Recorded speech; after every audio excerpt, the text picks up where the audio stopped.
Hi అండి అందరికీ. నేను మీ సీత. ఎలా ఉన్నారండి అందరూ? బాగున్నారు కదా! నేనైతే చాలా బాగున్నానండి. మీరు కూడా బాగుండాలని మనస్ఫూర్తిగా కోరుకుంటున్నాను.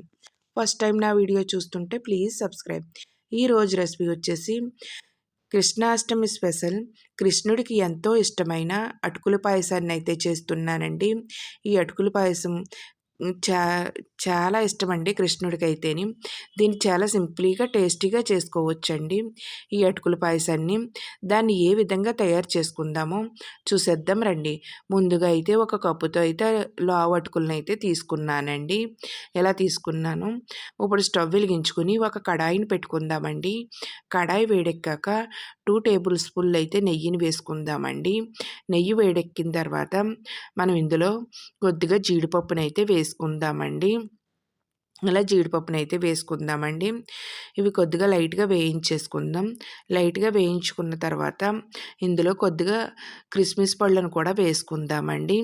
ఇలా కిస్మిస్ పళ్ళను కూడా వేసేసుకొని లైట్ గోల్డెన్ కలర్ వచ్చేదాకా వేయించుకుందామండి. ఇలా లైట్ గోల్డెన్ కలర్ వచ్చిన తర్వాత ఒక ప్లేట్ తీసుకుని ఒక ప్లేట్‌లోకి అయితే తీసేసుకుందామండి. ఇలా తీసేసుకొని ప్లేట్‌లోకి తీసేసుకొని పక్కన పెట్టేసుకుందామండి. ఇలా ఇలా ప్లేట్‌లో తీసి పక్కన పెట్టేసుకుందాం. ఇప్పుడు అదే కడాయిలో ఒక చిన్నది పచ్చి కొబ్బరి ముక్క అయితే తీసుకొని చిన్న చిన్న ముక్కల కింద అయితే కట్ చేసుకున్నానండి. అవి కూడా లైట్ గోల్డెన్ కలర్ వచ్చేదాకా వేయించుకుందామండి. మంటను సిమ్‌లో పెట్టుకుని వేయించుకోవాలండి. హై ఫ్లేమ్‌లో పెడితే మాడిపోతాయి. ఇలా గోల్డెన్ కలర్ వచ్చేదాకా వేయించుకొని వాటిని కూడా తీసేసుకొని ఒక ప్లేట్‌లోకి వేసుకొని పక్కన పెట్టేసుకుందాం. ఇప్పుడు మనము అటుకులు తీసుకున్నాం కదండీ! ఒక కప్పు అటుకులు. అవి కూడా ఈ కడాయిలో వేసేసుకొని లైట్ గోల్డెన్ కలర్ వచ్చేదాకా వేయించుకుందామండి. లైట్ గోల్డెన్ కలర్ అంటే మరీ ఎక్కువగా వేయించేసుకోకూడదండి. కొద్దిగా కలర్ చేంజ్ అయ్యేదాకా వేయించుకోవాలండి. వేయించేసుకొని వీటిని కూడా ఒక ప్లేట్ తీసుకొని ప్లేట్‌లోకి అయితే తీసేసుకుంటున్నానండి.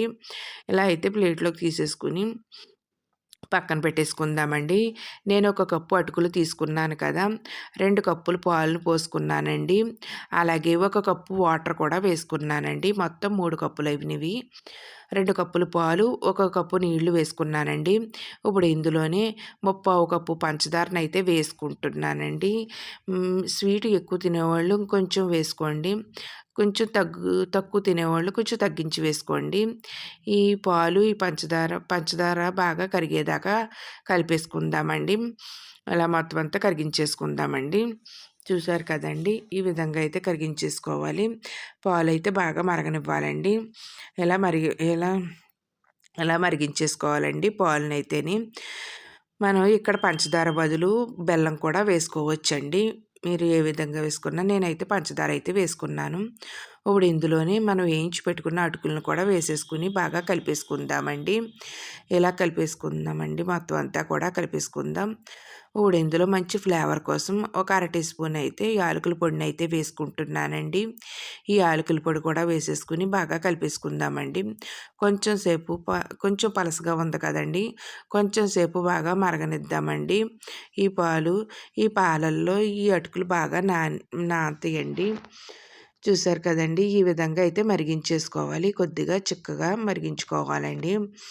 ఇలా అయితే మరిగించేసుకోవాలండి. ఇలా మరిగించుకున్న వాటిలో అయితే మనం వేయించి పెట్టుకున్న డ్రై ఫ్రూట్స్ ఉన్నాయి కదా! జీడిపప్పు, కిస్మిస్ పళ్ళు, పచ్చి కొబ్బరి వేయించుకున్నాం కదండీ!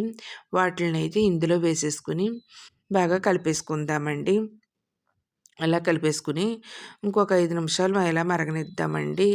ఇలాగా మొత్తం అంతా కూడా ఉడికిపోతాయండి. కొద్దిగా అది దగ్గర పడుతుందండి ఈ పాయసం అయితేని. చూసారు కదండీ! కొద్దిగా దగ్గర పడింది కదా! ఇప్పుడైతే స్టవ్ అయితే కట్టేసుకుందామండి. చల్లారిన తర్వాత ఇంకా చిక్కబడుతుందండి. ఈ అటుకుల పాయసం అయితేని. ఇప్పుడైతే ఒక ప్లేట్ తీసుకుని అందులో ఒక బౌల్ పెట్టుకుందామండి. ఈ బౌల్‌లో అయితే ఈ అటుకుల పాయసాన్ని అయితే వేసేసుకుందామండి. కృష్ణుడికి ఎంతో ఇష్టమైన ఈ అటుకుల పాయసాన్ని అయితే చాలా సింపుల్‌గా, టేస్టీగా చేయొచ్చండి. మనకి ఈ విధంగా చేసుకోవచ్చండి. మన పూజలప్పుడు ప్రసాదాల కింద కూడా ఈ ఈ అటుకుల పాయసం అయితే పెట్టుకోవచ్చండి. చాలా టేస్ట్ అయితే ఉంటదండి. చాలా సింపుల్‌గా కూడా చేసుకోవచ్చు దీన్నైతేని. మనకి 10 నిమిషాల్లో అయితే ఈ అటుకుల పాయసం అయితే రెడీ అయిపోద్దండి. అలాగే నా వీడియో నచ్చితే మీ ఫ్రెండ్స్‌కి, రిలేటివ్స్‌కి షేర్ చేయండి. వీడియో చూసి లైక్ చేయండి. ఈ రెసిపీని ట్రై చేసి నాకైతే కామెంట్‌లో చెప్పండి. మీకైతే ఏ విధంగా వచ్చిందో అలాగే వీడియో చూసిన తర్వాత లైక్ చేయటం మాత్రం మర్చిపోవద్దండి. అలాగే మన ఛానల్‌ని ఎవరైనా సబ్స్క్రైబ్ చేసుకోకపోతే సబ్స్క్రైబ్ కూడా చేసుకోండి.